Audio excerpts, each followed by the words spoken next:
conforme nós tínhamos falado, né, foi criada então uma estrutura com um conteúdo composto por 7 capítulos, e que previa uma organização, uma forma de redação e de apresentação e fotografias, e no total, então, nós tivemos esse livro com 335 receitas. Todos esses critérios e metodologias foram apresentados a cada uma das regiões, cada uma começou os seus protocolos, desenvolver de acordo com suas possibilidades, e, passado algum tempo, então, nós fizemos uma oficina culinária para ajuste de metodologia entre as regiões, para que o livro ficasse o mais harmônico possível.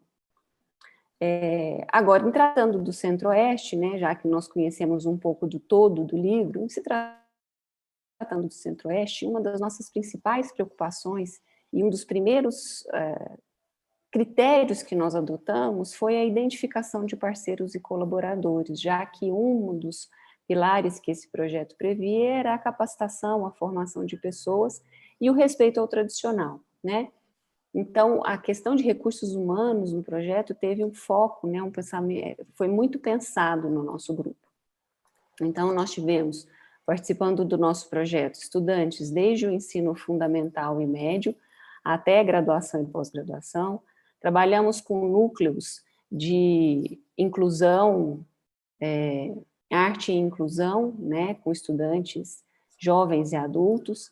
Trabalhamos com pesquisadores e centros de pesquisa, agricultores familiares, comunidades tradicionais. Tivemos participação de pessoas-chave muito importantes, no caso de técnicos de nível superior e médio, que trabalharam justamente na realização das análises, né, e no auxílio à execução dessas receitas, e peças que foram essenciais na realização desse projeto foram justamente os chefes, nutricionistas, merendeiras, que estiveram à frente do desenvolvimento dessas receitas, para além do que, como a Daniela colocou, fosse doces, bolos, geleias, né, visto que nós tínhamos ingredientes fantásticos à mão e poderíamos trabalhar de uma forma um pouco diferente.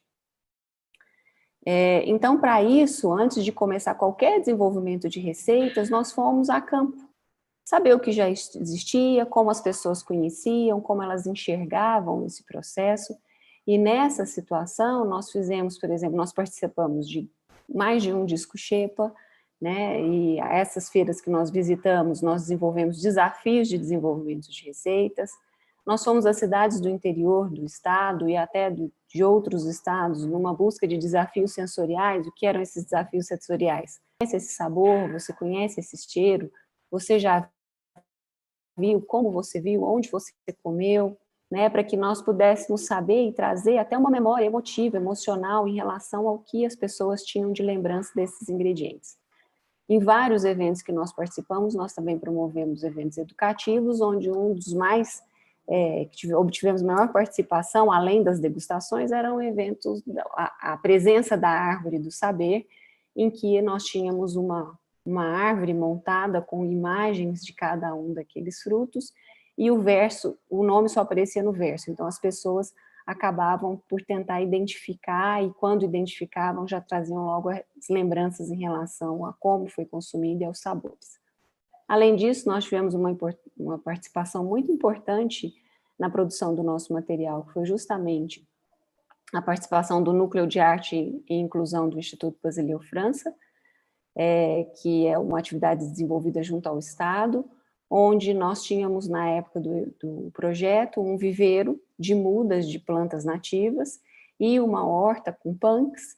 Desenvolvemos oficinas culinárias com esse grupo, desenvolvemos os mesmos desafios de sabores e aromas, e tínhamos, além deles, um outro aliado muito importante, que era justamente um grupo de bordadeiras que também trabalham com inclusão e empoderamento de mulheres, que promovem cursos de bordado e que trazem como tema central dos seus bordados, nos mais diferentes tipos de produtos, a temática cerrado.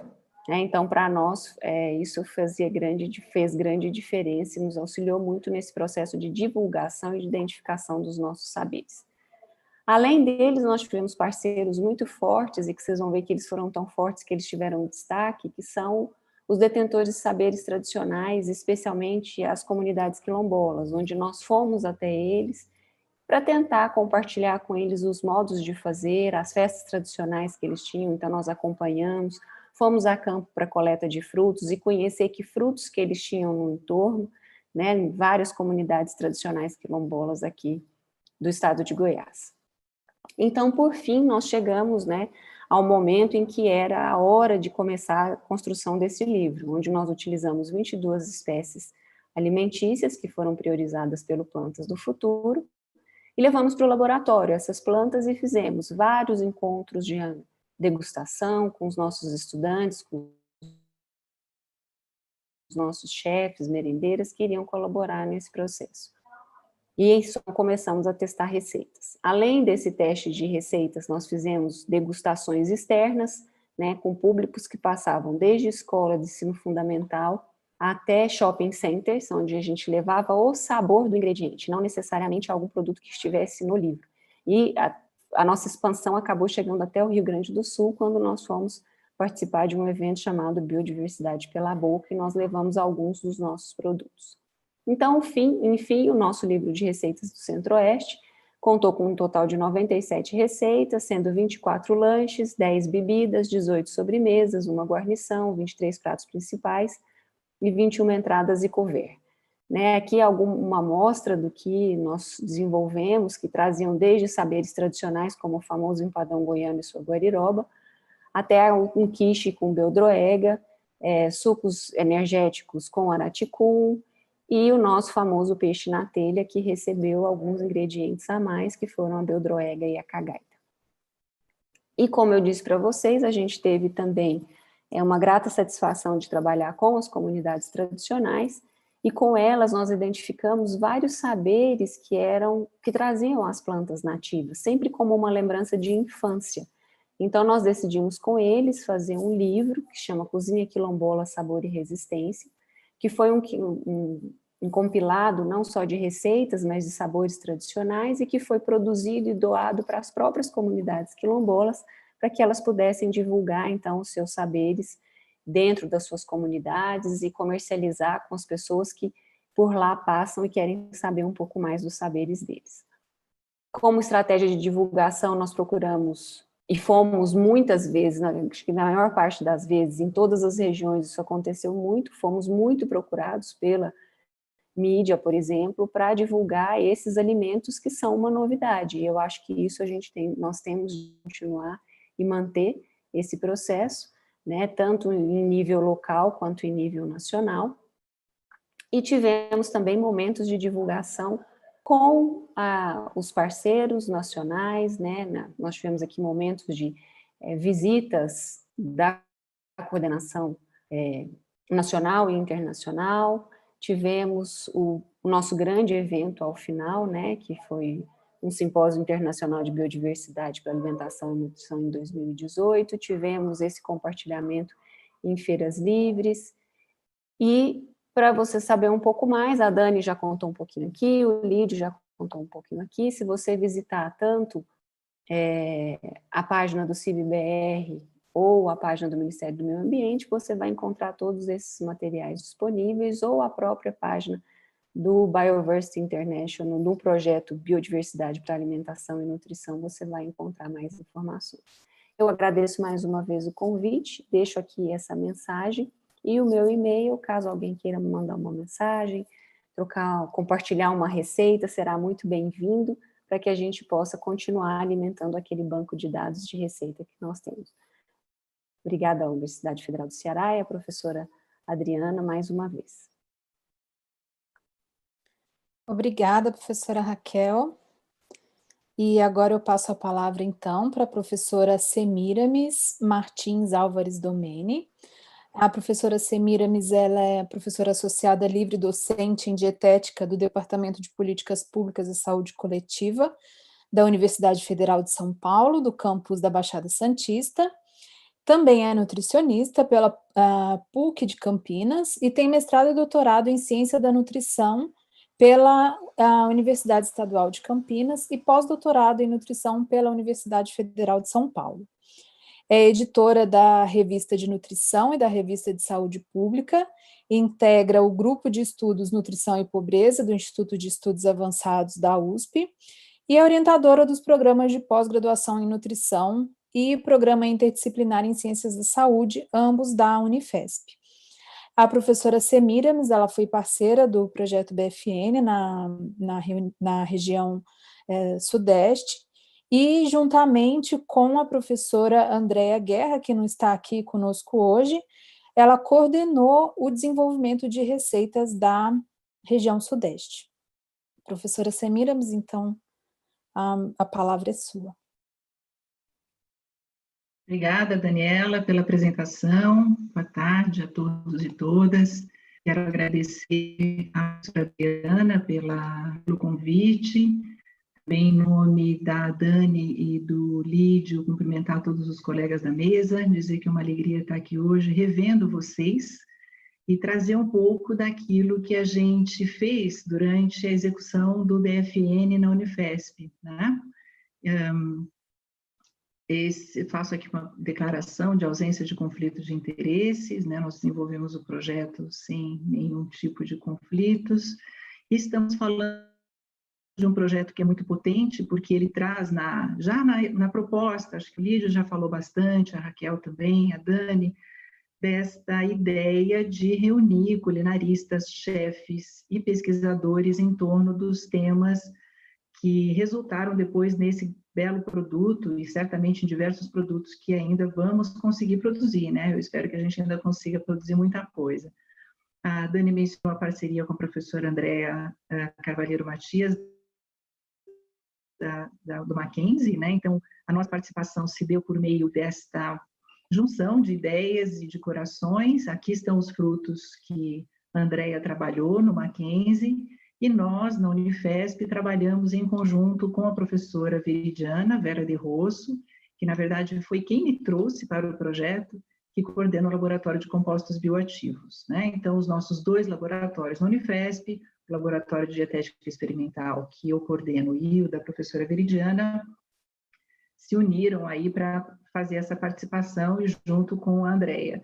E aí, como a Raquel disse, sempre tem mais um monte de gente, né? Que eu não vou conseguir nomear aqui todo mundo que trabalhou para a gente conseguir fazer o estudo dos alimentos que aqui no nosso acordo couberam a Unifesp e a Mackenzie trabalhar pela região Sudeste, mas tem muita gente, chefes culinaristas, e foi realmente um projeto muito bacana pela potência de reunir conhecimentos das áreas tão diversas como gastronomia, nutrição e ciência de alimentos, né? Então, já queria começar dizendo aí da alegria de ter essa oportunidade de trabalhar de maneira interdisciplinar, né? O Lídio falou sobre uma coisa muito bacana que eu queria retomar, Lídio, a respeito, então, do nosso empenho em trabalhar com alimentos da nossa biodiversidade na direção de colocar o nosso país numa situação de maior merecimento no que se refere a alimentos e nutrição. Isso a Raquel faz também, né? Ouvindo a Raquel falar, a gente vê o trabalho que ela fez com as comunidades tradicionais, também ratifica esse compromisso. Eu gosto muito dessa ideia, eu acho que esta é uma das primeiras mensagens que um projeto como esse traz, né? Como é que a gente consegue recuperar alimentos que estão, às vezes, apenas no conhecimento das comunidades tradicionais, não que isso seja uma coisa pequena, não estou dizendo apenas no sentido de diminuir, né? Mas não dando a eles a visibilidade, o lugar que eles merecem numa agenda nacional de produção de alimentos. Então, a nossa participação, eu trouxe aqui umas poucas fotos, umas poucas imagens das nossas receitas culinárias. Acho que, como a Raquel e os outros colegas, a gente faz um monte de receitas. Nós fizemos, acho que, mais de 200 ensaios para recolher algumas. Acho que ficamos aí perto de 80 receitas da região Sudeste. Essas são algumas delas. Vocês podem tomar contato com as demais por meio do livro. E eu gostaria de apresentar para vocês alguns dos desdobramentos desse projeto, né? Um deles, a Dani mencionou, a gente tem alimentado essa plataforma, o CIBBR, eu sei que tem sido bastante acessada, eu acho que isso já é um subproduto do projeto muito interessante, que eu queria chamar a atenção também aqui. apesar da Daniela já ter feito referência ao CIB-BR, porque é potente a capacidade que a gente tem de ampliar o acesso à informação que é produzida na universidade por meio de plataformas como essa, né? E a gente dá visibilidade às receitas e aos frutos de uma maneira ampla. Isso traz para a nossa discussão de que forma, para além das publicações científicas, a universidade também precisa expor o seu produto de uma maneira que a sociedade tenha acesso a esses que não necessariamente são os interesses acadêmicos estritamente, né? Então, eu queria reforçar aqui, falar mais um pouquinho do CIB por isso. A gente tem feito, depois da produção, né, do nosso trabalho, dessa parceria, alguns desdobramentos, como disse, vou apresentar aqui para vocês alguns dos nossos resultados, com a tentativa de desenvolvimento, então, de preparações culinárias com potencial para aplicação em políticas públicas, né? Então, desde que concluímos nossa atividade, a gente tem tentado buscar as receitas lá do livro, Lídia, você acho que vai gostar dessa conversa, a gente já tinha dito um pouco sobre isso há um tempo atrás, vou mostrar para vocês já os primeiros resultados dos ensaios que fizemos com receitas no programa de alimentação escolar, né? Esse foi um trabalho da Gabriela Almeida, uma aluna nossa, ela trabalhou em Santos, em escolas na região dos Morros e na região da Orla, essa é uma estratificação que, de alguma maneira, inclui indivíduos com diferentes estratos sociais na análise. Fizemos a avaliação dessas receitas, né, que projetei anteriormente, o brownie, o cookie, a torta. A Gabriela estava estudando o jatobá. E aqui vimos a aceitação das crianças, eram escolares com 9 a 10 anos, residentes na região dos Morros, e a gente teve, para algumas dessas receitas, uma aprovação bastante interessante, como foi o caso do brownie, e não tão interessante para o cookie e para a torta. Então, quando a gente pensa no desenvolvimento de receitas, a gente também tem que prever um momentinho para fazer a avaliação dessas receitas naqueles públicos para os quais a gente pretende que elas possam ter um potencial de aplicação e, às vezes, levar a troada, né? Às vezes, ter que avaliar que a gente precisa ajustar alguma coisa também nas receitas por conta dos sabores que não são familiares a muitos dos indivíduos desse público pelos motivos que o Lídio havia exposto, né? Muita gente não conhece os frutos da nossa biodiversidade. Se a gente for olhar para os dados relativamente às escolas na Orla, que a gente tem, então, um recorte aí sociodemográfico com crianças com poder aquisitivo mais alto, vocês vão ver que a aceitação é ainda menor, né? Então, esses são dados que não nos desanimam, que a gente poderia dizer, puxa, que bacana se todo mundo gostasse de primeira, não há dúvida, mas isso mostra que a análise sensorial que fizemos e que aprovamos para as receitas dos livros, do livro, nos mostra exatamente um recorte de um público que não necessariamente pode se dar em todos os públicos, né? Com o escolar, é possível que a gente tenha que fazer um trabalho um pouco mais dedicado. Trago aqui mais um outro projeto, estamos trabalhando nas receitas com Ora Pronobis, esse é um projeto da Sofia Iso, uma aluna nossa, que mediu também a aceitação de pão e de torta com Ora Pronobis, e nesse caso nós resolvemos fazer uma sofisticação aqui do ensaio e colocar também um grupo controle, porque reconhecendo a partir do primeiro projeto com jatobá que as crianças não estão familiarizadas com alguns desses sabores, nós queríamos ver se isso também aconteceria para alimentos mais comumente encontrados no consumo alimentar, como é o caso da couve. Então, fizemos exatamente a mesma receita de pão e de torta com os dois alimentos, com a Ora Pronobis e com a couve. E vimos que as aceitações são parecidas, né? Há taxas de rejeição e taxas de aceitação muito parecidas com as duas preparações. Então, muitas vezes não é porque é um alimento da nossa biodiversidade, é porque é um alimento que, de fato, não faz parte da prática alimentar daquelas crianças. E a gente sabe que na alimentação escolar nós temos experimentado avanços bastante importantes, sobretudo nas últimas 2 décadas, no que se refere à variedade de alimentos dos cardápios da alimentação escolar, mas ainda há uma dada monotonia. E eu penso que trabalhar com esses frutos pode ser também um caminho para ampliarmos o nosso público que gosta e que aprecia os frutos da biodiversidade, né? Queria também compartilhar com vocês um pouco do que avaliamos relativamente à contribuição nutricional desses acréscimos, né? Quando a gente inclui, então, os alimentos da biodiversidade em preparações culinárias tradicionais. Vejam, aqui a gente tem uma lasanha convencional e uma lasanha feita com ora para nobis. É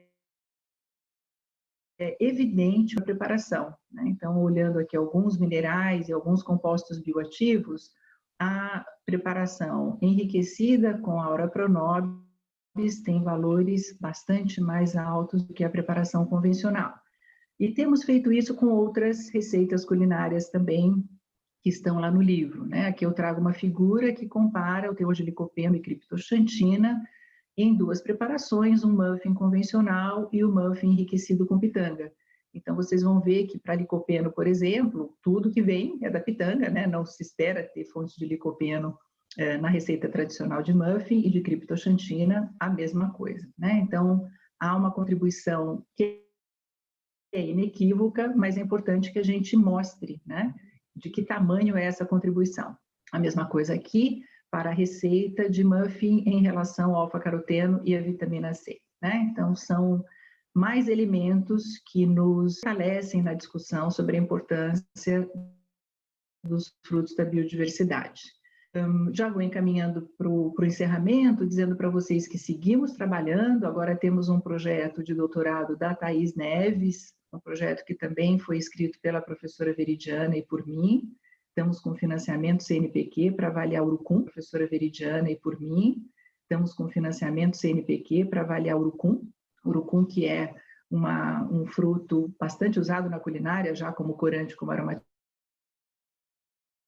mas também usado por alimentos. Nós estamos fazendo a caracterização do urucum, no que se refere ao seu teor de pixina, um composto bioativo bastante interessante, e avaliando o potencial efeito protetor deste composto bioativo sobre a produção de toxinas no preparo de cortes de carne, né? O consumo de carne, como vocês sabem, é uma das pautas na nutrição mais candentes nos últimos 10 anos, com as restrições constantes crescendo, né? O consumo exagerado de carne e, sobretudo, de carne queimada. Então, estamos trabalhando com o urucum, a gente ainda não tem esses resultados, e já trago também em breve, espero trazer para vocês, mais um projeto da Bárbara Zenthofer, minha aluna de iniciação científica, que está avaliando o potencial de incorporação do cambuci no PAT, no Programa de Alimentação do Trabalhador. A Bárbara estava trabalhando com isso no final do ano passado, já com as receitas prontas, já com as unidades de alimentação e nutrição acordadas para fazer análise sensorial e os testes em loco, e fomos pegos por essa situação toda que estamos vivendo e que tem a ver também com o que estamos discutindo aqui, essa situação de crise sanitária, que também nos reforça que a importância de discutir um pouco mais sobre a contribuição que a nossa biodiversidade pode dar para a nossa soberania e segurança alimentar e nutricional. E aí o projeto da Bárbara ficou interrompido, então a gente espera em breve também ter resultados do trabalho dela para trazer para vocês. Eu já concluo, então, agradecendo novamente a professora Adriana, mandando um grande abraço aos colegas do BFN que estão nessa sala e aqueles que não estão. Sei que a professora Adriana está organizando depois um outro encontro, e queria aqui agradecer também as nossas agências de fomento, além do próprio BFN, o CNPq, pelas bolsas das meninas, a FAPESP, e pelo financiamento também que a gente tem recebido para pesquisa. Obrigada, Adriana, obrigada, Dani, pela palavra. Obrigada, professora Semiramis. Mais uma palestra inspiradora, como todas até agora. E é muito legal ver a continuidade dos trabalhos, né? E o que mais que o trabalho, né, de vocês já gerou até agora, e com certeza vai gerar muito mais frutos. Agora eu passo a palavra para Juliana Machado Severo. A Juliana, ela é turismóloga, com extensão em gastronomia pelo Italian Culinary Institute for Foreigners, e ela estagiou e trabalhou com o chefe, Paulo Martins, em Belém do Pará, o chefe Paulo Martins, que é considerado um dos ícones da gastronomia brasileira e que é pai da Joana Martins, que é a nossa próxima palestrante. Além disso, ela trabalhou com outros chefes renomados em São Paulo e ministrou aulas também como professora convidada na PUC do Rio Grande do Sul. A Juliana, ela foi a chefe responsável pelo desenvolvimento de receitas do projeto BFN na região sul. Isso, em sua pesquisa de mestrado, ela trabalhou com frutas nativas na alimentação escolar e no doutorado ela pesquisa, então, a inserção de produtos da sociobiodiversidade na alimentação escolar. Então, Juliana, a palavra é sua.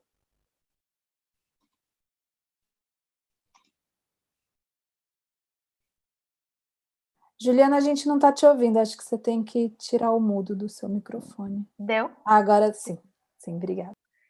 Eu gostaria de agradecer o convite, agradecer ao BFN, a vocês, a professora Vanuska, né, que foi a nossa coordenadora no projeto, e eu, junto com ela, a gente coordenou essa parte do desenvolvimento de receitas. O que eu vou trazer aqui para vocês hoje foi o que a gente pensou na época enquanto receitas e o quanto isso poderia contribuir para essa disseminação de conhecimentos. Eu não estou conseguindo colocar a tela inteira aqui.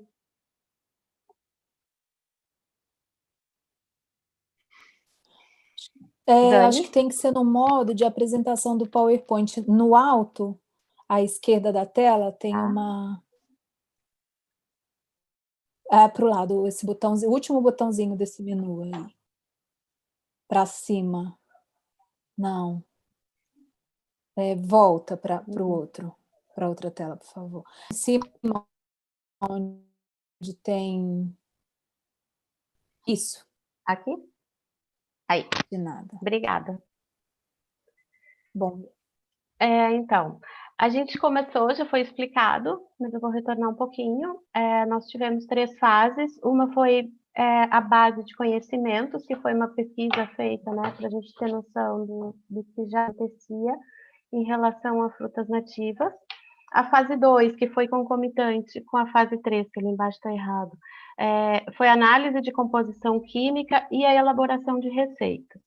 Então, eu entro especificamente na parte de elaboração de receitas e muito pelo conhecimento que eu tinha tido no tempo que eu passei com o chefe Paulo, que é o pai da Joana, que foi uma fase muito rica em termos de aprendizado. Isso eu estou falando em 2006, quando quase não se falava, né, em frutas nativas e produtos da sociobiodiversidade e tudo mais. E aí a professora Vanuska me convida por isso, né, por esse conhecimento. Fazia muitos anos que eu estava afastada da academia.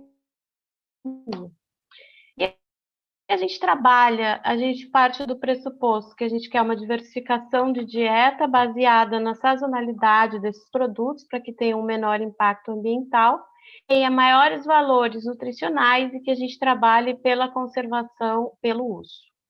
O que a gente estudou, né? Nós tínhamos no começo 16 espécies a serem pesquisadas no butiá. Um era o butiá da praia e outro era o butiá da serra. E aí, nas análises, analisados separadamente, mas nas receitas a gente trabalhou em conjunto. E depois nós tínhamos também uma outra fruta, que era o marolo, que a gente não conseguiu fazer a coleta, porque só tem bem no norte do estado do Paraná, então o marolo ficou para a região sudeste, porque a gente não teve tempo hábil de chegar lá. Nessa parte das coletas, nos auxiliaram 2 biólogos, além de uma rede de contatos. Nós temos uma grande feira de agricultores agroecológicos e a gente tinha um contato direto com eles, solicitando esses frutos e tal. Como não o mercado não está consolidado ainda, com exceção dos frutos que tem uma cadeia de produção que já está colocada, que aqui no caso nós temos apenas a Jussara, nós tivemos uma dificuldade. Para vocês terem uma ideia, a goiaba serrana, que é típica aqui dessa região da serra, nós pedimos auxílio para o Lídio, que conseguiu que nos enviassem uma caixa. a gente fala de uma fruta que é daqui, que em outros países ela é bem difundida. Na Inglaterra, por exemplo, ela chega a custar 20 libras 1 quilo, só para a gente dar uma ilustrada nisso. Então, a gente tinha 80 receitas para cada uma das 16 espécies. Dessas, 3 seriam salgadas, 2 seriam doces. Por que 5 receitas, né? Uma para alimentação escolar, uma para o grande grupo que tivesse uma dificuldade fácil a média, e as outras a gente poderia circular entre essas duas, mais a gastronomia e a hotelaria. Então, aqui eu tenho essas fotos de algumas frutas que, quando eu fiz a minha pesquisa de mestrado, que apareceram como inseridas na alimentação escolar, que é o açaí jussara, o butiá, goiaba serrana, o mamãozinho do mato, a araçá, maracujá doce, pinhão e jabuticaba. Então, para realizar essas receitas no projeto, a gente fez uma pesquisa exploratória, e aí foi internet, livros de receita, livros técnicos. A partir disso, a gente apresentava as receitas para o grande grupo, se fazia uma seleção, fizemos releituras de receitas que não eram típicas e de receitas típicas. Como a gente tinha, né, essa possibilidade de trabalhar com a comunidade, então teve um TCC que foi feito com goiaba serrana, e aí essas receitas foram feitas nesse TCC, e 2 dessas receitas, as de butiá, elas vieram de um concurso que acontece na cidade de Giruá, que é uma cidade aqui no estado, que faz essa festa em março. Então, e tem um concurso de gastronomia, e todas as receitas têm que ter butiá. Então, tá aqui. Essas receitas, elas foram uma parte que fez com a rota dos butiazais, e aí concurso e tudo mais, e as receitas foram escolhidas. Eu trouxe esse slide aqui, que são as receitas inseridas na alimentação escolar, que a gente desenvolveu, né, para alimentação escolar. Todas as frutas têm 1 ou 2 receitas com essa finalidade.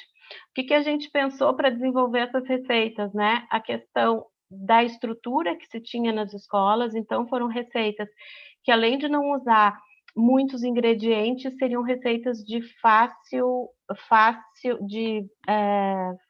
fosse fácil de desenvolver. Bom, aí aqui a gente tem o araçá, a gente trabalhou com araçá vermelho, e aqui mais uma foto dele. Aqui eu vou trazer fotos das receitas especificamente. Aqui é um envoltine de araçá, e ele é recheado com copa, que também é típico da nossa região. Uma manteiga temperada com araçá vermelho. Aqui nós temos o mamãozinho do mato, essa foi a fruta mais difícil de encontrar, e aí o biólogo foi numa determinada época que elas ainda estavam verde, todas as árvores foram marcadas, né? E aí depois de 1 ou 2 semanas, eu não me recordo bem, ele voltou e essas frutas estavam maduras.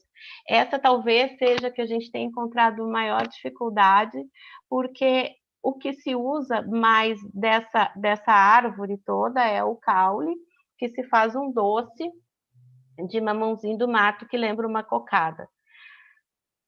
Esse aqui, o jaracatiá. Ele é muito pequenininho. E aqui tem o doce de jaracatiá, e por isso que ele está em extinção, como ele é cortado, né, bem no caule, a planta morre. E aqui embaixo ele está ralado, feito como uma cocada mole. Depois a gente tem o maracujá do mato, para nossa surpresa, essa foi uma das frutas que estavam inseridas na alimentação escolar. Ela é super doce, então a gente não teve grande dificuldade em trabalhar com ela. Para a alimentação escolar, que foi feito um suco e teve uma boa aceitação. Esse aqui é o physalis. Aqui no sul a gente tem 2 tipos de physalis, a gente trabalhou com cubensis. Aqui é um bolo de physalis. Depois nós temos a guabiroba. Aí foi feito um cheesecake, brownie de guabiroba com pinhão. E essa lentilha que ela foi cozida em suco de guabiroba, e depois ela tem um pouco de polpa de guabiroba também. Depois tem batata com aioli. E essa farofa de frutas vermelhas nativas, que a gente pensou, né, um dos símbolos do Natal é uma farofa, mas a gente não tem uma que seja brasileira. E essa é só com frutas nativas vermelhas. Pois aqui a gente tem a jussara, e a jussara foi uma outra fruta que foi pesquisada na minha dissertação. Tem um município que insere na alimentação escolar, e ele insere pela familiaridade que as crianças têm com o fruto, né? Principalmente porque os pais trabalham com isso e aí inserem na própria alimentação. E é uma cadeia que já está constituída, então é muito mais fácil de encontrar e de ter uma aceitabilidade. Aí a gente tem aqui um risoto de jussara, e aí voltando à questão da sazonalidade, quando foi feito o risoto a gente tinha pinhão, então aqui seriam lascas de pinhão, e aí quando a gente foi fazer a foto final não tinha pinhão, então a gente colocou lascas de amêndoa. Aqui é um pudim de jussara. A jussara, em termos de cor, quando a gente trabalha, principalmente quando a gente usa o calor seco, ela perde um pouco dessa tonalidade escura, né? Ela fica um tom mais desbotado. Essa foi uma característica que a gente observou. Aqui é o butiá da praia. O da serra, ele é um pouquinho mais laranja. E aí nós fizemos um biscoito de butiá. Esse biscoito foi feito por um voluntário que na época fazia o curso de nutrição na universidade, depois foi para gastronomia. Foi muito bacana. Aqui é o escondidinho de butiá, que foi um dos vencedores da festa, que eu comentei anteriormente. Essa pizza também, ela é uma das vencedoras da festa, ela tem frutas, e uma das frutas é o butiá. Depois a gente tem um arroz doce de butiá. A goiaba, que ela tem goiaba serrana e pimenta rosa. E aqui no pinhão, esse pinhão é um fruto que a gente tem aqui no inverno. Ele é feito com especiarias e é usado como aperitivo. Aqui a gente tem mais um pouco da árvore e da pinha. Depois a gente fez um docinho de pinhão para festa. Arumbeva foi uma surpresa para gente, nós não conhecíamos. Ela tem um sabor muito parecido com o do kiwi. E aí aqui a gente traz a versatilidade do uso dessa fruta, que ele é super... Quanto mais tu trabalha na arumbeva, mais a massa dela vai aumentando e fica uma coisa elástica. Então a gente fez um pãozinho de arumbeva e aí diminuiu um pouco do queijo da massa e colocou a arumbeva. E no meio se colocou um pedacinho para dar uma aumentada no sabor. Depois tem o sorbet de arumbeva, a guarumbeva, que a gente misturou. Como ela é ácida, ela fica com um sabor super agradável, com um abacate. Aqui tem a uvaia, e aí nós fizemos um nhoque de batata doce aromatizado com uvaia, e como o principal desse prato é o nhoque, o sabor do nhoque, ele tem esse salteado de alho poró e tomatinho cereja. Depois nós temos a pitanga, e aqui tem o sagu de pitanga, que foi, em termos de coloração, a gente discutiu bastante, eu, a Vanuska, o pessoal do grupo, por causa da coloração. O sagu, para a gente, ele é uma sobremesa que tem uma cor muito acentuada, né, de cor de uva, e aí a gente trabalhou com que ele tem um sabor muito claro, mas por outro lado, desculpa, a cor muito clara, mas por outro lado, o sabor ele ficou intenso. Esse aqui é um azeite aromatizado com pitanga, e aqui a gente tem o marolo, que daí foi aquilo que eu já contei para vocês, que ficou para a região sudeste. A cereja, essa cerejeira a gente encontra na rua, inclusive a gente fez algumas coletas na Escola de Educação Física da Universidade, que lá tem umas árvores. Jabuticaba, e aqui a gente tem o livro, nosso capítulo é o 7, entrada, prato principal, guarnição, sobremesa e lanche. Ele está disponível para download, assim como os outros colegas falaram. São 64 espécies e 335 receitas. Partindo disso que a gente falou, né, de ampliar esse conhecimento, nós fomos procurados pela editora Abril para falar um pouco de plantas e frutos brasileiros. Então tem essa edição que é vendida em banca, 50 plantas e frutos brasileiros que turbinam a saúde. E tem essas outras 2 edições que são anteriores ao livro do BFN, mas que também falam de frutas nativas, e essa do MEI especificamente nativas exóticas. E aqui, reforçando o que as colegas já falaram, né, é o Sistema Brasileiro de Informação da Biodiversidade, onde vocês podem encontrar mais dados sobre o projeto em termos de composição nutricional e receitas, e isso é atualizado constantemente, né? E aqui a nossa equipe foi formada por nutricionistas, biólogos, engenheiros de alimentos, graduandos, pós-graduandos e técnicos de laboratório. E aí eu agradeço a todos e que a gente consiga colher bons frutos desse projeto maravilhoso, que foi uma grande satisfação ter trabalhado. Obrigada. Obrigada, Juliana. É interessante ver você falar sobre as dificuldades, ouvir você falar das dificuldades de coleta dos frutos, né? E isso foi em todas as regiões tiveram uma certa dificuldade de encontrar alguns dos frutos, e só reforça mais a questão que o Lídio falou, né, que quando a gente não conhece, não valoriza, que acaba não conservando. Então, muitas dessas espécies estão sumindo, já estão ameaçadas de extinção, e algumas poucas têm casos de sucesso, como é o exemplo da Jussara. A Jussara, ela é muito consumida também da mesma forma que o açaí, o gosto, a cor são bastante parecidos, e é uma espécie da região da Mata Atlântica, da região sudeste, sul, e que ela estava ameaçada, não tenho certeza agora se ainda está. Ela ainda está, né, Lídio?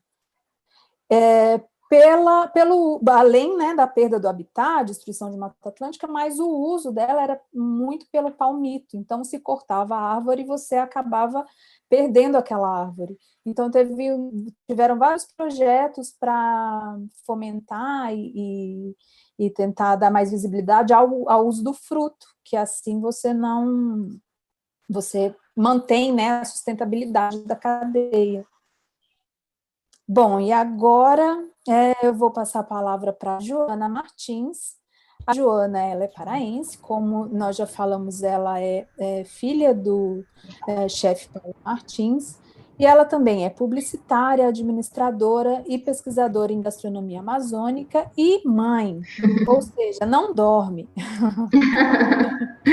E ela é movida, então... Ela é movida, então, por essa história familiar de quase 50 anos com a culinária amazônica, sua paixão pelo território, e depois de várias experiências empreendedoras, em 2015, a Joana fundou, então, o Manioca, do qual ela é CEO, é uma pequena indústria de impacto socioambiental instalada em Belém, que transforma ingredientes da Amazônia em alimentos naturais, práticos, saudáveis, inovadores e saborosos, tudo que a gente precisa para fomentar o uso da nossa biodiversidade, né? Então, Joana, por favor, agora a palavra é sua. Exato, obrigada, Dani, obrigada, Adriana, pelo convite, Raquel, Lídio, por fazer parte desse projeto tão importante, né, para a gastronomia e para a alimentação e nutrição do Brasil. Antes de falar, na verdade, eu não fiz uma apresentação, até porque eram só 10 minutos e eu já falo bastante. Então, se ainda fosse ter uma apresentação, a gente ia passar aqui 1 hora falando. Eu achei mais prático a gente falar mais do que mostrar. No projeto, represento o Instituto Paulo Martins, que foi quem coordenou o projeto na região norte. Nós fomos convidados pelo professor Francisco, que era, na época, coordenador de nutrição da Universidade Federal do Pará, que foi essa ponte, né, com o projeto BFN, e ele já entendendo que o uso da biodiversidade na Amazônia talvez ele seja mais presente no nosso dia a dia, nas cozinhas comerciais, ele entendeu que seria bastante interessante esse diálogo com a gastronomia. O Instituto Paulo Martins é uma instituição sem fins lucrativos que nós criamos para dar continuidade ao trabalho do meu pai, que já foi aqui falado pela Juliana, né, por vocês. Meu pai foi um grande incentivador, né, do uso da biodiversidade amazônica na cozinha brasileira. Ele apresentou para muitos chefes de cozinha de todo o Brasil os sabores amazônicos, até então desconhecidos, isso no começo dos anos 2000. Ele começou esse trabalho.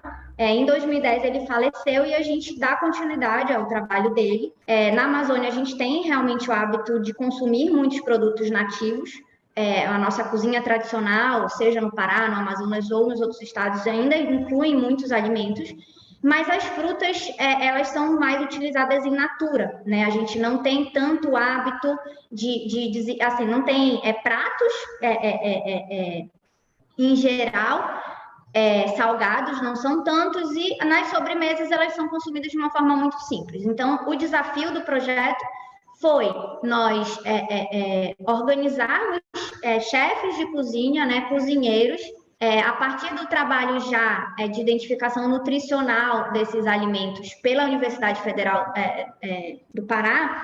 E aí nós reunimos e fizemos uma curadoria de chefes da região que pudessem desenvolver receitas com essas frutas. A princípio, dentro do projeto Plantas para o Futuro, foram selecionadas 19 frutas da região. Aqui eu estou compartilhando a tela do livro mesmo, só para a gente falar um pouquinho das pessoas que colaboraram com esse projeto, né? O Instituto eu coordenei, junto com alguns auxiliares, como a Lorena e o Rafael, e nós contamos com a parceria de chefes de cozinha do Pará, de Roraima e do Amazonas. Porque a Amazônia também é muito grande, né? Então, muitas vezes a gente pensa que eram 19 frutos selecionados inicialmente, nem todos são de hábitos culinários do Pará, por exemplo, alguns são do Amazonas, outros do Acre. Então, a gente tem a Amazônia não é uma só, apesar de ser um bioma único, mas até a incidência mesmo de determinados frutos, ela é regionalizada, né, dentro do território. E aí, desses 19 frutos iniciais selecionados, nós conseguimos trabalhar com 9, que são esses que estão aqui. E por que isso? Pela sazonalidade, né? Esses são frutos que a gente tem um acesso mais facilitado no mercado. Desses aí, todos são acessíveis, não o ano inteiro, mas uma boa parte do ano ou nas suas safras, né? O bacuri, por exemplo, ele é um fruto muito sazonal, assim como a pupunha. A gente já tem produção comercial deles, mas eles ainda são totalmente sazonais. Então, os 9 foram os que nós conseguimos trabalhar. E aí, o desafio para esses cozinheiros foi a utilização desses frutos, e a maior parte dos pratos criados foram de pratos salgados. Aqui eu vou passar alguns para a gente ter ideia do que foi criado. Por que a gente focou nos pratos salgados? Porque essas frutas, né, como o cupuaçu, o bacuri, o açaí, elas já têm um hábito de consumo grande nas sobremesas ou in natura, né? O bacuri, especialmente, ele é muito consumido, e o açaí in natura. A gente, na safra do bacuri, por exemplo, todo mundo adora comer o fruto, e aí, como uma cultura nossa, a gente come ele com farinha de mandioca, né? Assim como o próprio açaí, o cupuaçu. Então, a gente entendeu que dentro das sobremesas já existia um hábito de consumo muito forte. Então, a gente priorizou, das 45 receitas que foram realizadas do Norte, 21 são de pratos salgados, outras 15 são de entradas ou de pratos de lanche, né? E apenas 9 são sobremesas.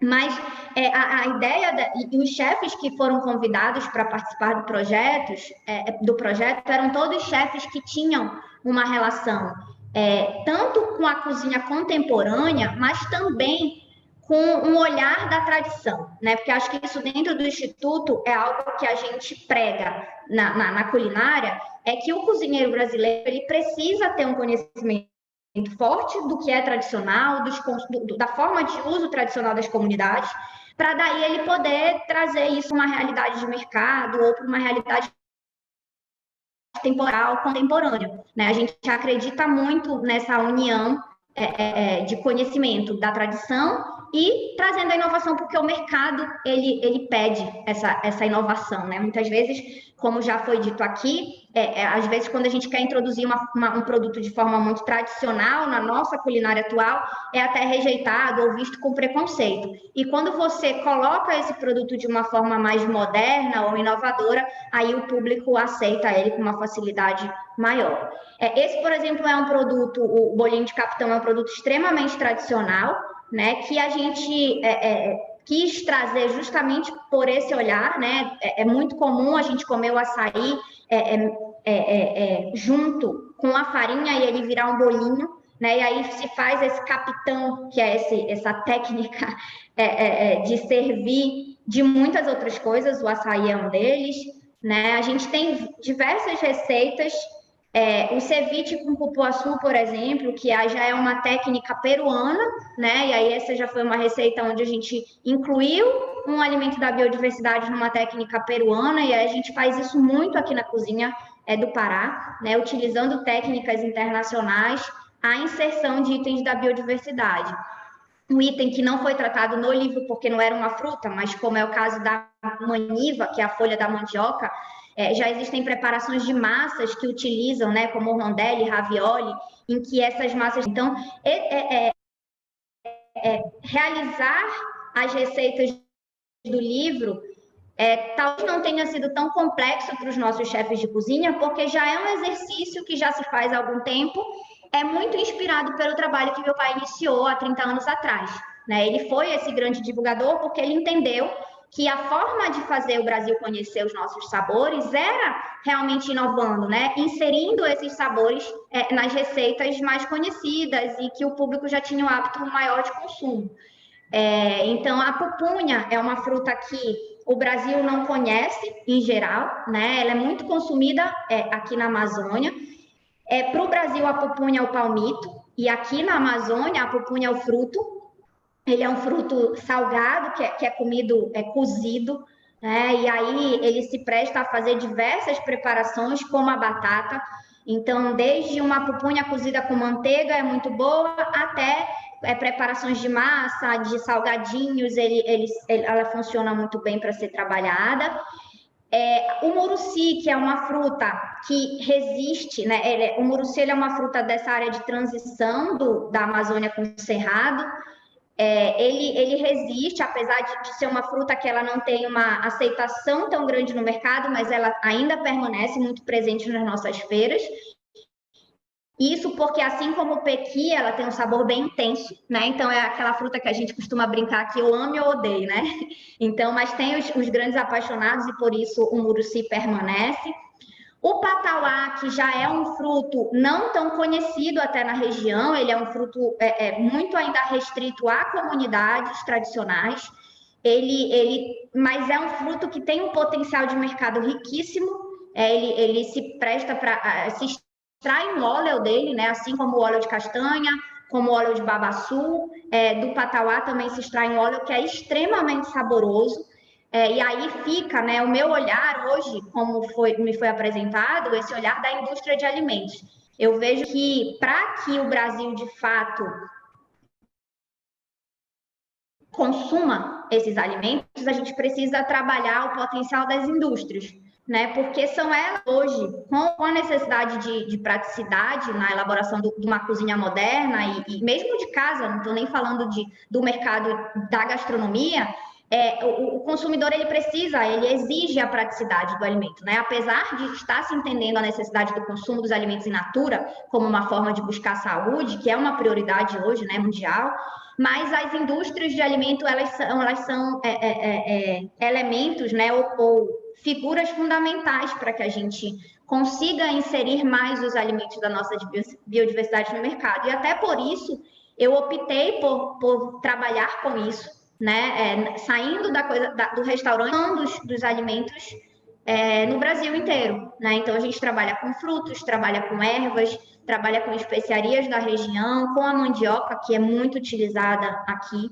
Então, eu falo isso porque o patauá, por exemplo, é um desses casos, né? Se a gente não transformar o fruto patauá num azeite, num óleo e colocar ele no mercado, possivelmente ele vai se tornar cada vez mais raro, como já é hoje. Para vocês terem ideia, hoje existe uma produção de azeite de patauá que é experimental no Acre.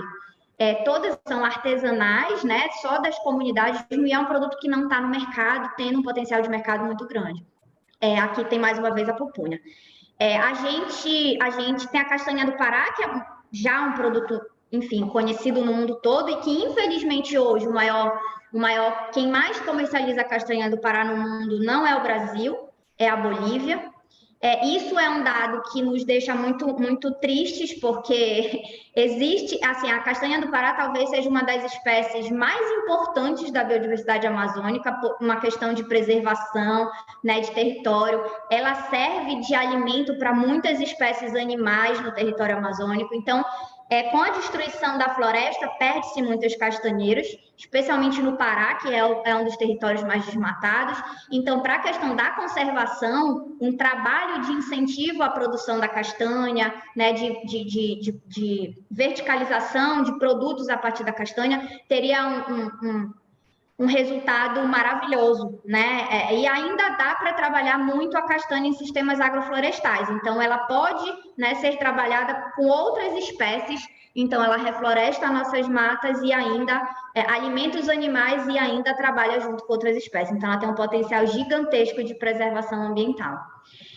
E é isso, gente. O trabalho que a gente realizou foi esse, né? Contamos com a parceria da Universidade Federal, de parceiros na Amazônia, e a gente acredita, incentiva, continua dentro do Instituto. O nosso trabalho é esse, né? O Instituto Paulo Martins, ele nasceu para incentivar o uso da biodiversidade amazônica na gastronomia, do diálogo da gastronomia com outras ciências, né? Esse projeto que foca na questão da nutrição do alimento, porque a gente entende que o alimento, o nosso olhar é do prazer em se alimentar, que eu acho que esse é o papel da gastronomia, né? Focar no sabor, mas a gente entende que dá para aliar o sabor com a nutrição, para que a gente tenha o prazer de uma alimentação gostosa, mas também os benefícios de uma alimentação saudável. E esse é o nosso trabalho aqui na região. Temos uma publicação que deve sair em breve, que foi fruto desse trabalho. É um livro de colorir das frutas amazônicas. A partir do trabalho com o BFN, nós desenvolvemos esse livro.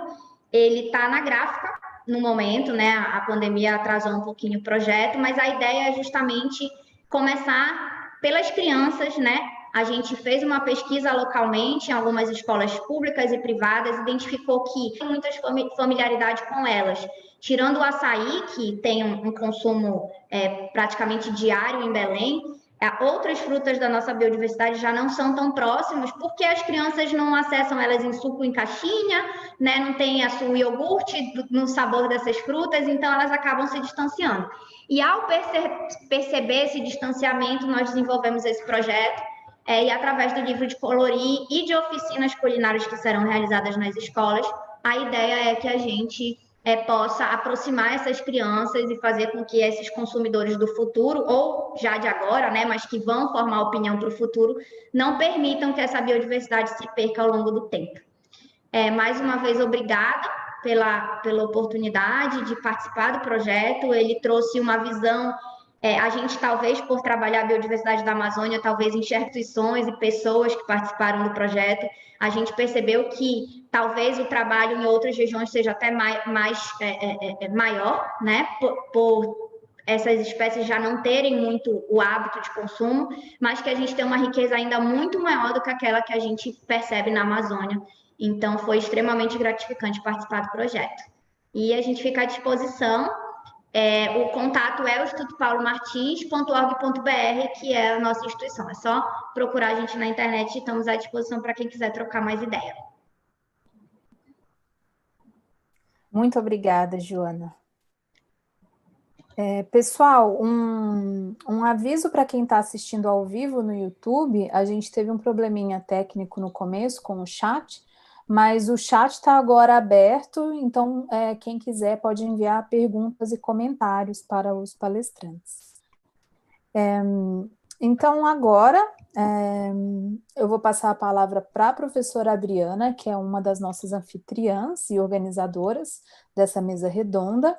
A professora Adriana, ela é nutricionista pela PUC de Campinas, tem mestrado e doutorado pela FEA Unicamp, que é a Faculdade de Engenharia de Alimentos da Unicamp, e atualmente ela é professora da Universidade Federal do Ceará. A professora Adriana coordenou as atividades do projeto BFN na região Nordeste, envolveu diversos parceiros de outras instituições, como, por exemplo, a Embrapa, e ela desenvolve pesquisas nos temas de biodiversidade alimentar, nutrição, planejamento e consumo alimentar, atitude do consumidor, educação alimentar e nutricional, gastronomia, dietoterapia, nutrição esportiva e ciência e tecnologia de alimentos. Professora Adriana, então agora a palavra é sua. Olá, gente, boa tarde a todos. Que bom, né, receber essa mesa do BFN. Eu queria agradecer a presença de todos os palestrantes que estão aqui conosco. Então, eu vou, para fazer o fechamento, né, falar um pouco sobre o trabalho que a gente fez na região Nordeste, ok?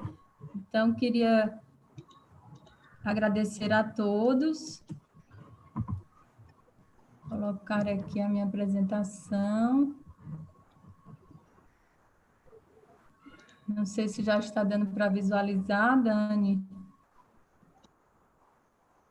Sim, estamos vendo.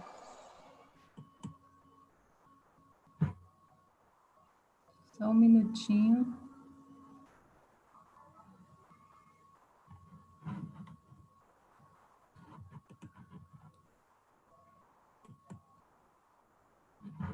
Acho que agora está na tela toda, né? Isso. Então, a gente vai apresentar o que foi feito aqui na região Nordeste, dentro do projeto BFN. Então, a gente, dentro desse projeto, né, a gente teve 3 ações aqui no Nordeste, como a Dani já falou, e os outros colegas. Um que foi a análise da composição dos frutos.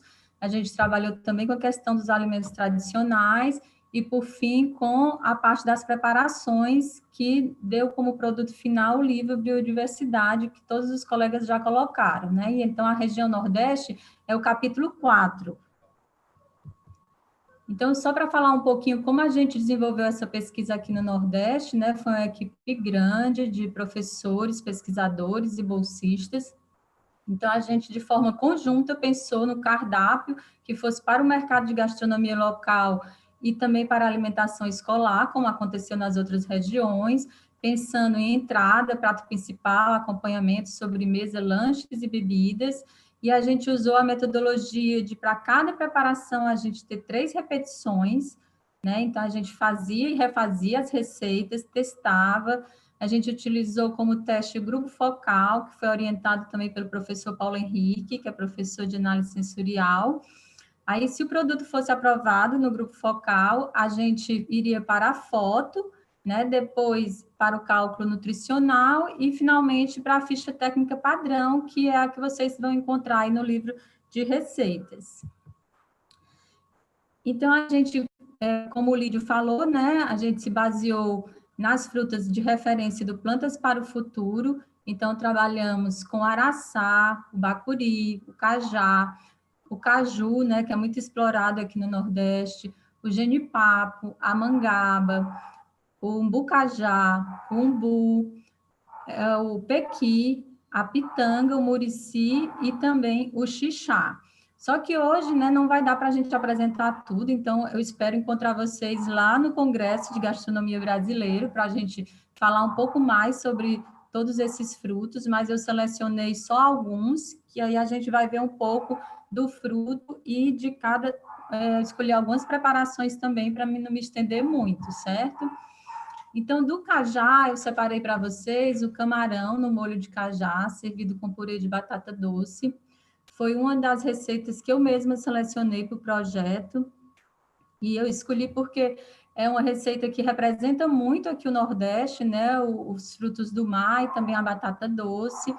E caiu muito bem com esse molho de cajá, né? Ficou maravilhoso.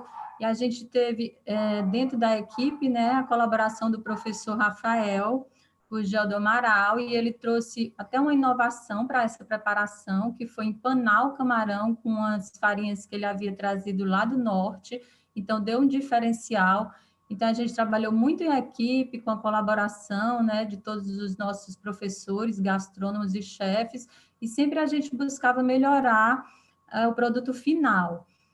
E também eu quis trazer a cheesecake de cajá sem glúten, sem lactose, porque a gente também pensou nesse público que tinha alguma intolerância, né, ou fosse celíaco, ou tivesse alguma intolerância à lactose. E a gente desenvolveu essa preparação no TCC da Danusa, que é uma aluna nossa que já se formou, e que ela tinha observado esse problema, que aqui em Fortaleza a gente não tinha nas confeitarias, preparações que atendessem a esse público.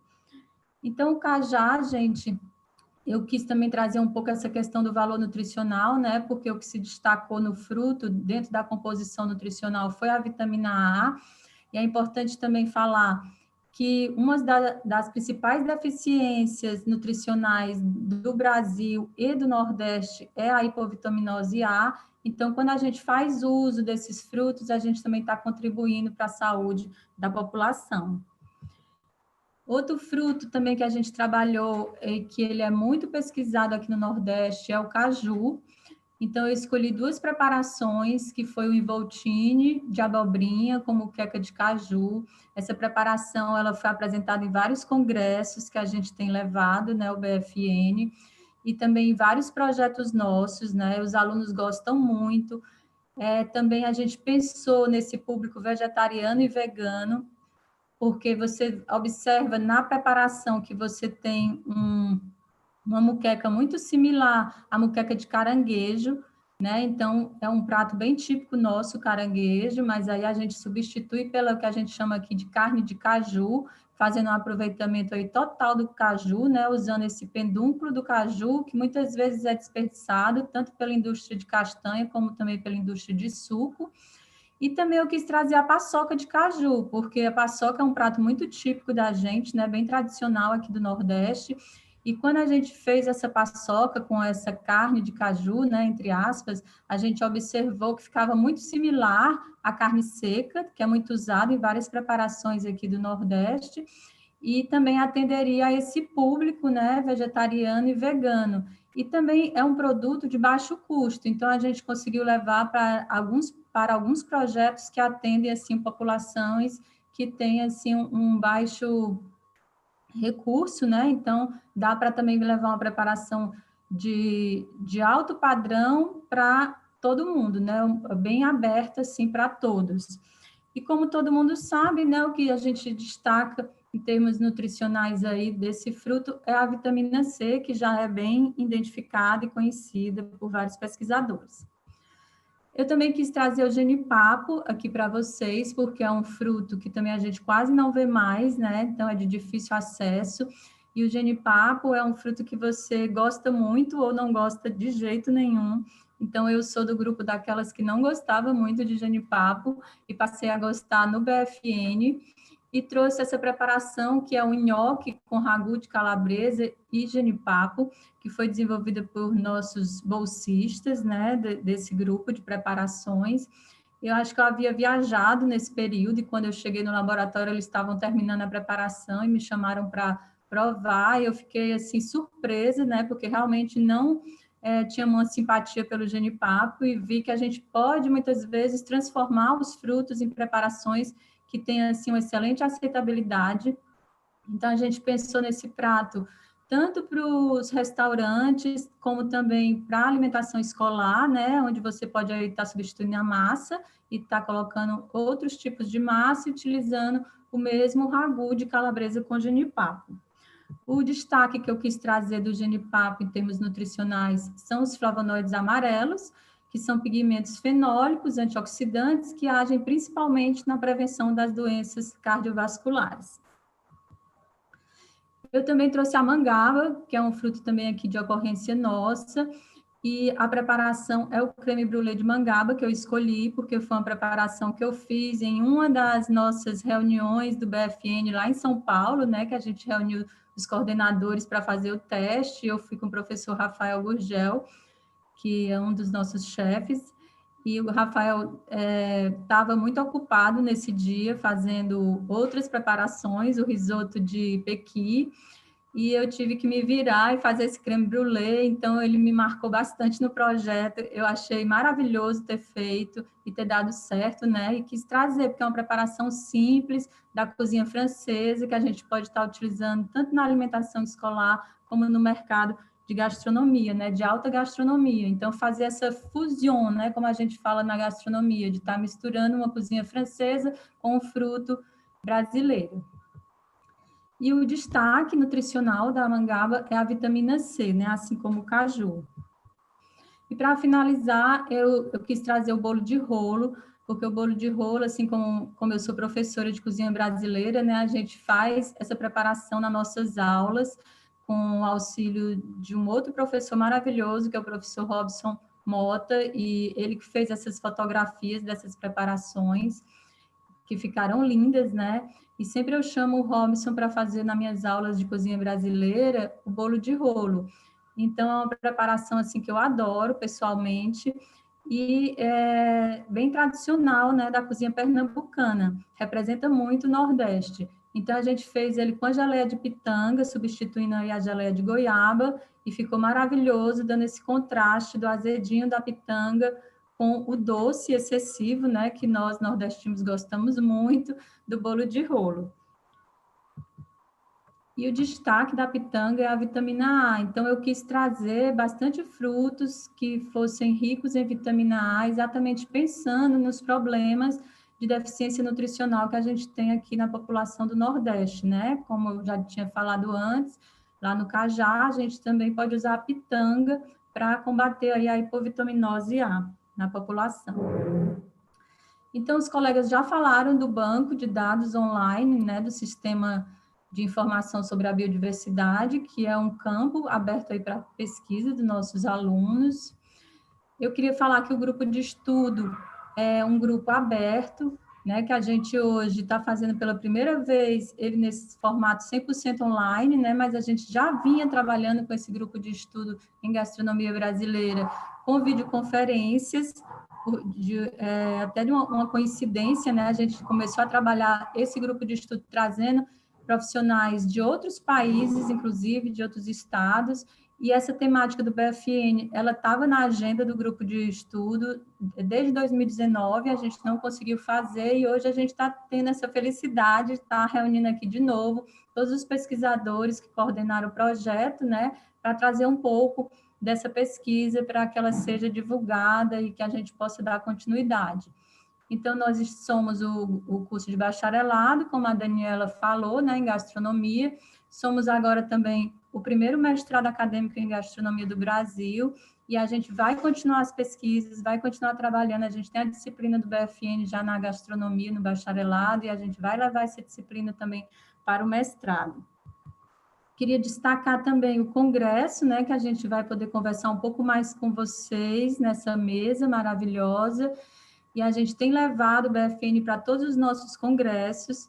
Também temos levado os cursos sobre biodiversidade para os nossos projetos de extensão, como Gastronomia Social, da professora Eveline, e o curso de Educação Alimentar e Nutricional para Todos, coordenado por mim, pela professora Diana. Então, sempre a gente está incentivando o consumo desses produtos. E como considerações finais, né, eu acho que foi bem falado por todos já, mas eu queria destacar que o uso das espécies nativas da biodiversidade regional, ele promove saúde para a população, gera renda para o pequeno produtor, contribui para a sustentabilidade do planeta, valoriza a cultura local, ou seja, contribui para a promoção da soberania e da segurança alimentar e nutricional, que foi um dos principais focos do projeto BFN.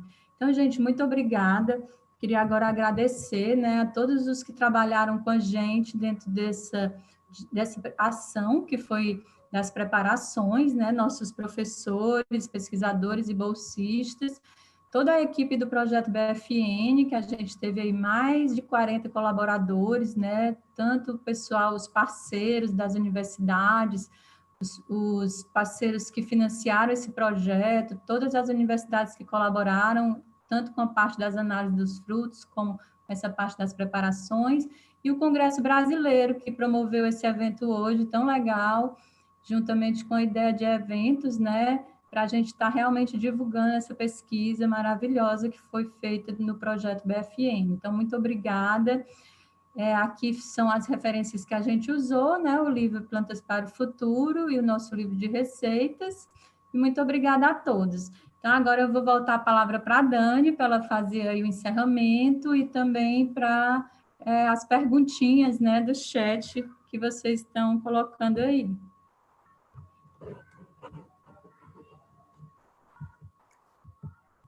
Muito obrigada, Adriana, pela apresentação. Se você puder parar o compartilhamento da tela, eu acho que funcionou. Bom, pessoal, espero que todos que estejam nos vendo e ouvindo pelo YouTube ou que nos verão depois, né, que as lives vão ficar gravadas. A gente teve uma interrupção, mais ou menos na metade, um pouco antes da metade das apresentações, então vai ficar gravada, a live vai ficar gravada em 2 vídeos separados. E só reforçando, então, que essa mesa redonda ela foi promovida pelos organizadores do Congresso de Gastronomia, o CBG, que vai acontecer em outubro, de 7 a 9, e devido, né, à pandemia, ele vai ser totalmente online, as inscrições já estão abertas, e a gente vai ter mais oportunidade de discutir em maiores detalhes, em mais profundidade, durante o projeto o Congresso de Gastronomia. E eu só queria finalizar a live de hoje reforçando uma questão que muitos dos palestrantes levantaram e que ficou bastante claro na apresentação da professora Adriana, que é o valor nutricional desses alimentos da biodiversidade. Então, hoje a gente falou muito das receitas, dos sabores, das possibilidades, né, que esses frutos nativos eles trazem em termos de diversificação da gastronomia, novas preparações, mas a gente tem que reforçar também que eles são, muitas vezes, riquíssimos em nutrientes. Então, à medida que a gente foi compilando os dados do projeto BFN sobre a composição nutricional dos frutos e gerando mais dados em laboratório, e fazendo essa comparação das espécies nativas com outras espécies que são comumente consumidas na alimentação, a gente viu o potencial nutritivo dessas espécies nativas. Então, a gente tem uma comparação muito clássica, que o Lídio até comentou, que é o do camu-camu, da guabiroba, da cagaita, que é um fruto do centro-oeste também, do cerrado, que são riquíssimos em vitamina C, a mangaba, que ela está em várias regiões do Brasil, no Nordeste, no Centro-Oeste, no Sudeste, e tem, às vezes, 30 vezes mais vitamina C do que alguns frutos que a gente considera como fonte de vitamina C, como a laranja, a mexerica, o maracujá, que é nativo também. Existem várias espécies de maracujá que são aromas diferentes, gostos, uns mais doces, uns mais azedos.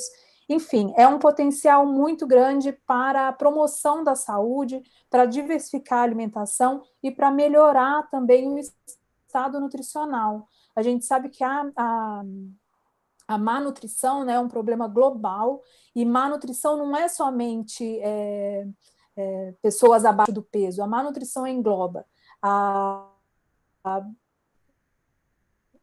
o pessoas que têm peso abaixo da idade e a deficiência de vitaminas e minerais, que é muito prevalente na população, e isso não importa, a pessoa pode estar acima do peso ou abaixo do peso, com peso normal, que ela pode ter uma deficiência de vitaminas e minerais pela carência da alimentação. Então, a gente tem um potencial muito grande dessas espécies nativas. Além de todos os aspectos que os palestrantes destacaram, a gente tem que reforçar também esse aspecto nutricional.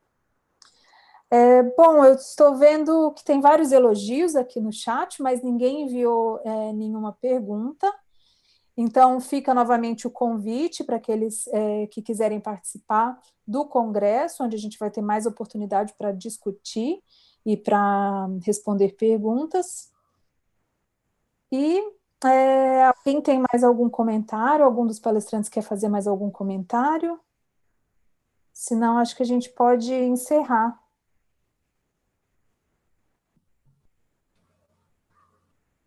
Gente, eu queria só agradecer mesmo a presença de vocês, né? A gente sabe como é difícil hoje em dia a disponibilidade do tempo, né? O tempo hoje é o recurso mais precioso de todos.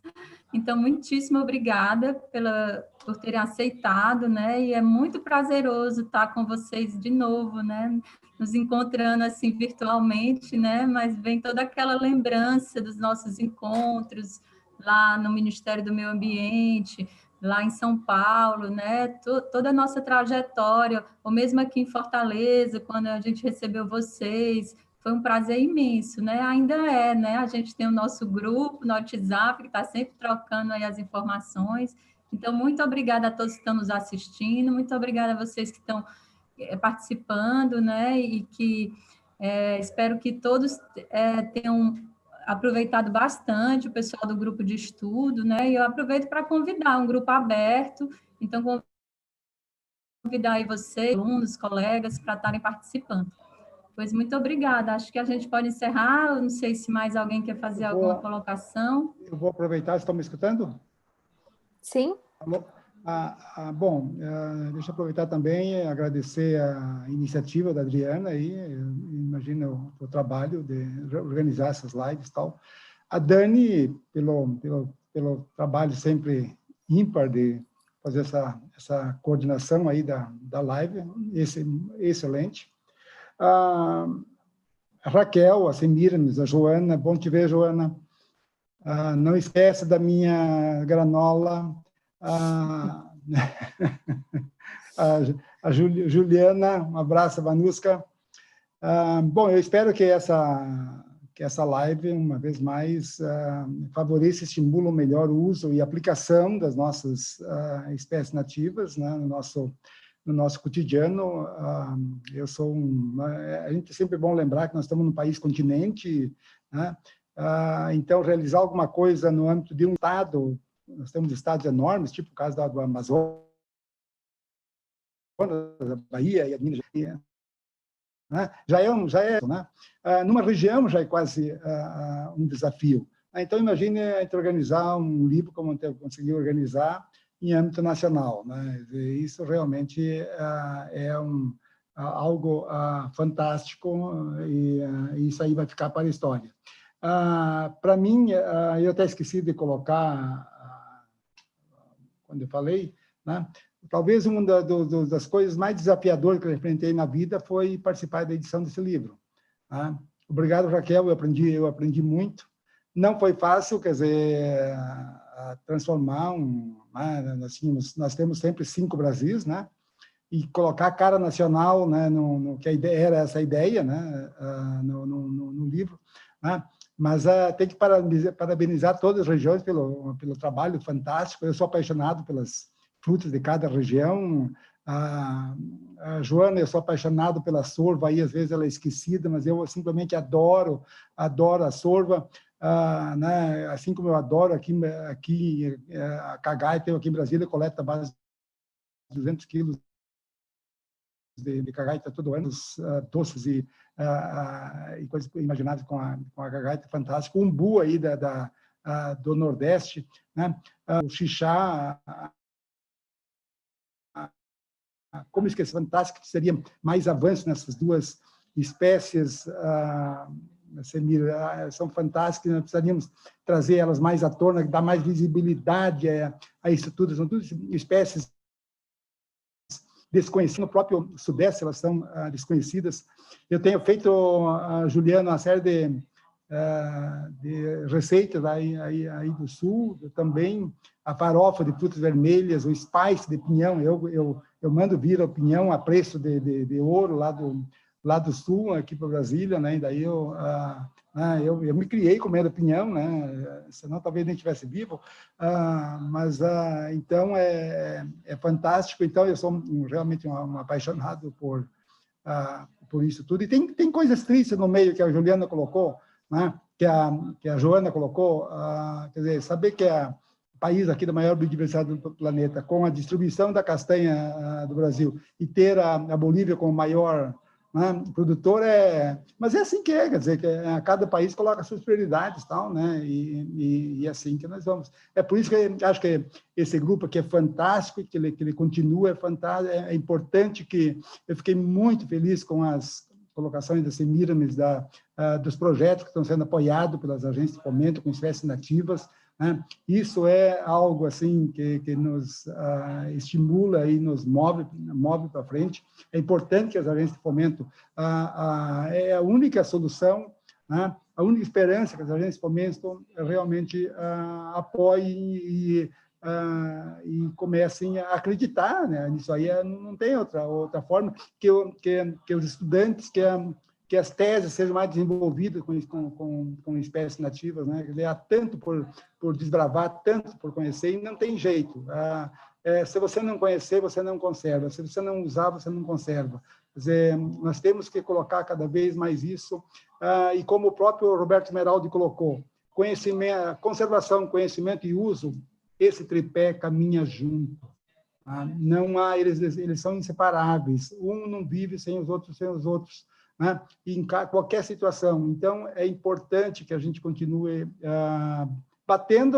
Às vezes a gente bate em ferro frio, eu sei, não é fácil, né? Mas nós temos que avançar. Quer dizer, nós temos hoje um bloco em cada região, né, fazendo o seu verão aí, né? Então, eu acho que isso já facilita, né, que cada região coloque o seu bloco na rua, tal, e vamos que vamos, né? E tentando... nós temos um desafio enorme ainda, que é tentar imprimir esse livro de receita. Isso é fundamental. Eu ando na briga aqui com os meus livros. Se não vão acreditar, mas eu estou com 1 ano com o livro da região norte de João, e não consigo tirar a apresentação do Ministério. Tá? Então, ironicamente, mas é uma luta. Mas, enfim, uma vez mais, parabéns para vocês, e vamos juntos. Muito obrigada, Lídia. Bom, pessoal, então acho que a gente se despede. Foi um prazer, novamente foi um prazer estar com vocês, mesmo que virtualmente. Espero que a gente possa reunir todo mundo, quem sabe, ao vivo. E a gente se vê em outubro, durante o congresso. Obrigada. Em outubro, já com o livro do Norte disponibilizado. Oba! Obrigada, gente. Obrigada novamente, tchau, gente. Adriana. Um abraço a vocês e se cuidem. Um abraço. Todo mundo. Tchau, um abraço. Obrigada, gente. Muitíssimo obrigada. Obrigada, Adriana. Obrigado, Cuidem. Adriana. Um beijo, Dani. Tchau a todos. Beijo. Beijo. Tchau. Tchau. Tchau.